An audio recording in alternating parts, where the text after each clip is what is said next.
আজকে আলোচনার জন্য তিনটা বিষয় নির্ধারিত ছিল, তার মধ্যে দুটি বিষয় আলোচিত হয়েছে। প্রথম হচ্ছে দ্বিকক্ষ বিশিষ্ট পার্লামেন্টের বিষয়টা। দ্বিকক্ষ বিশিষ্ট পার্লামেন্টের আপার হাউস নিয়ে আলোচনা হয়েছে। যেহেতু লোয়ার হাউসে কিভাবে নির্বাচন হবে সেটা কমিশনেরই সুপারিশে আছে বিদ্যমান পদ্ধতিতে, ফার্স্ট পাস্ট দ্য পোস্ট, মানে বিদ্যমান যেটা আছে সেই পদ্ধতিতে নির্বাচন হবে। সেই জন্য ওই বিষয়ে আর কোনো আলোচনা। দ্বিকক্ষ বিশিষ্ট পার্লামেন্টের বিষয়ে বিভিন্ন রকমের মতামত থাকার কারণে আপনারা জানেন আজকে প্রায় 3.5 দিন মতো আলোচনা হলো আর কি। আগে 2 দিন 2.5 দিন, আজকে সব প্রায় আমার হিসেবে 3.5 দিন আলোচনা হয়েছে।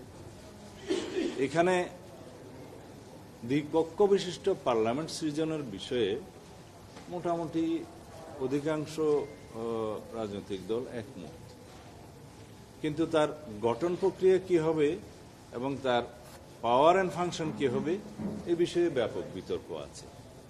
আমাদের দলের পক্ষ থেকে আমাদের যে প্রস্তাব সেটা আমরা এখনো সেই জায়গায় আছি এবং আমাদের 31 দফার ভিত্তিতে আমরা যে আইডিয়া নিয়ে এই দ্বিকক্ষ বিশিষ্ট পার্লামেন্ট সৃজনের জন্য প্রস্তাব করেছিলাম সেটা হচ্ছে দেশের বিভিন্ন সেক্টরের যারা বিশিষ্টজন, রাষ্ট্রবিজ্ঞানী, সমাজবিজ্ঞানী, বিভিন্ন শ্রেণী পেশার বিশিষ্টজন এবং যাদের জাতি গঠনে অবদান আছে তাদেরকে নিয়ে এবং যারা পিছিয়ে পড়া জনগোষ্ঠী আছে বিভিন্ন শ্রেণী পেশার মানুষকে নিয়ে তাদের যে মেধা, প্রজ্ঞা এবং অভিজ্ঞতা সেটার কন্ট্রিবিউশন যাতে ন্যাশন বিল্ডিং অ্যাক্টিভিটিসে প্রতিফলিত হয় এবং জাতি সমৃদ্ধ হয়, সেই আইডিয়া থেকে আমরা এই প্রস্তাবটা রেখেছিলাম। এবং সেখানে আমরা 100 আসনের দ্বিকক্ষ বিশিষ্ট পার্লামেন্ট আপার হাউসের প্রস্তাব করেছি। তাতে করে যারা ওখানে রিপ্রেজেন্ট করবেন তাদের নির্বাচন পদ্ধতি আমরা বলেছি বিদ্যমান যে সংবিধানে নারী সংরক্ষিত নারী আসন যেভাবে হয় আসনের অনুপাতে সেই হিসাবে সেখানে যাবে। তো এই বিষয়টা নিয়ে ব্যাপক বিতর্ক আজকে 3-4 দিন যাব, যে কেউ চান পিআর পদ্ধতিতে, মানে প্রাপ্ত ভোটের অনুপাতে। তো এখানে আবার পাওয়ার ফাংশনের বিষয় আছে, যে সাধারণ বিল কিভাবে পাস হবে, কনস্টিটিউশন অ্যামেন্ডমেন্ট হলে আপার হাউসে কিভাবে পাস হবে ইত্যাদি। তো ব্যাপক আলোচনার ভিত্তিতে কোথাও ঐক্যে আসা যায়নি, ঐক্যমত্যে আসা যায়নি। এখন দ্বিকক্ষ বিশিষ্ট পার্লামেন্টের প্রয়োজন আছে কিনা সেই প্রশ্ন অনেক দল তুলেছে, যে বাংলাদেশের মতো একটা আমাদের যে আর্থিক সক্ষমতা সেই বিষয়ে আরেকটি পার্লামেন্ট সৃষ্টি করা এবং সেই পার্লামেন্টটা যদি আসলে নিম্নকক্ষের রেপ্লিকা হয় তাদের বক্তব্য অনুসারে, তাহলে সেটার প্রয়োজন আছে কিনা সেই প্রশ্ন উত্থাপিত হয়েছে। কারণ এটাও একটা আলাদা পার্লামেন্টের মতো ব্যয়বহুল একটা পার্লামেন্ট হবে। তো সেই বিষয়ে সমস্ত বিষয়ে আলোচনা করে ঐক্যমত্য কমিশন সবার মতামত নিয়ে একটা সিদ্ধান্তে আসার কথা। সেই সিদ্ধান্ত জানানোর পরে আমরা আমাদের প্রতিক্রিয়া বা আমাদের সম্মতি বা অসম্মতি সেটা জানাতে পারবো, সেজন্য আমাদেরকে অপেক্ষা করতে হবে।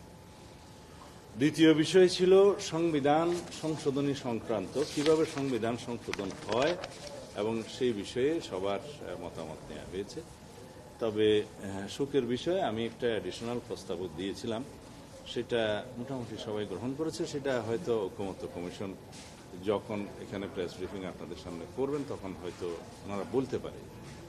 সেটা হচ্ছে বিদ্যমান সংবিধান কিভাবে সংশোধিত হয় নিম্নকক্ষে, মানে বর্তমান তো জাতীয় সংসদ যেটা আমরা আমাদের কনস্টিটিউশন অনুসারে আছে, সেখানে প্রথাগতভাবে ট্রেডিশনালি 2/3 মেজরিটিতে সংবিধানের যে কোনো বিধান সংশোধন করার বিধান আছে।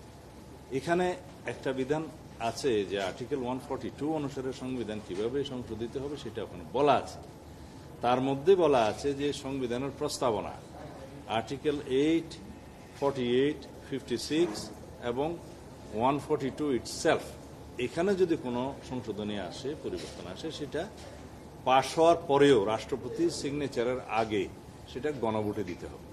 সেই গণভোটের বিধানটা এই জন্যই রাখা হয়, এই যে যেমন প্রস্তাবনা সংবিধানের একটা মৌলিক বিষয়, এবং আর্টিকেল 8 হচ্ছে সে রাষ্ট্র পরিচালনার মূলনীতি, আর্টিকেল 48 হচ্ছে এটা রাষ্ট্রপতি সংক্রান্ত, 56 প্রধানমন্ত্রী সংক্রান্ত সংসদীয় ব্যবস্থা থাকবে কি থাকবে না এই সংক্রান্ত, এবং 142 হচ্ছে যেভাবে সংবিধান সংশোধিত হয় সেই বিধান সংক্রান্ত।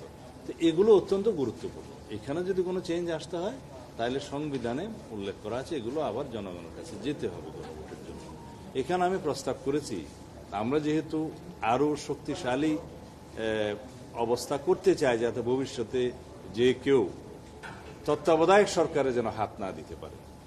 তত্ত্বাবধায়ক সরকার একরকম প্রতিষ্ঠিত বা রিইনস্টেট হয়েছে বলা যায়, যেহেতু হাইকোর্টের ভার্ডিক্টের মধ্য দিয়ে আর্টিকেল 58 ক এবং ক 2 পরিচ্ছেদ নামে আপনারা যেটা জানেন তত্ত্বাবধায়ক সরকার গঠন প্রণালী এবং পাওয়ার ফাংশন যেখানে আছে এটা আবার রিইনস্টেট হয়েছে, তবে সেটা আরো আপিল হবে। এবং যেহেতু 13 অ্যামেন্ডমেন্ট চ্যালেঞ্জ হয়েছিল, জাস্টিস খায়রুল হক সাহেব এটাকে অ্যাবলিশ করে দিয়েছিল, সেটা আবার এখন রিভিউতে আছে। তা আমরা ধরে নিচ্ছি এটা জনগণের পক্ষে রায় হবে, মানে আমরা এটা ধরে নিয়ে যে তত্ত্বাবধায়ক সরকার ব্যবস্থা বহাল হয়েছে এটা ধরে নিয়ে আমরা কথা বলছি। এবং এমনও হতে পারে, আমি একটু অ্যাডভান্স এটা বলি, এমনও হতে পারে যদি জুডিশিয়ারিতে আমাদের পক্ষে জনগণের পক্ষে রায় না আসে যেটা রিভিউতে আছে, তারপরও পার্লামেন্টের কিন্তু ক্ষমতা আছে পুনরায় এটা প্রবর্তন করা, কারণ লেজিসলেশনের ক্ষমতা লেজিসলেচার। তো আমি যে কোনো অবস্থায় যেহেতু সারা জাতি তত্ত্বাবধায়ক সরকার পুনঃপ্রতিষ্ঠার জন্যই সংগ্রাম করেছে, তা আমরা ধরে নিলাম তত্ত্বাবধায়ক সরকার ব্যবস্থা পুনঃপ্রতিষ্ঠিত হবে। তো সুতরাং এই তত্ত্বাবধায়ক সরকার ব্যবস্থায়ও যদি কোনো পরিবর্তন কোনো সময় কেউ আনতে চায় সেটাও গণভোটের মধ্যে অন্তর্ভুক্ত করা হয় যেন সেই প্রস্তাব করেছিলাম, সেটা অ্যাকসেপ্টেড হয়েছে।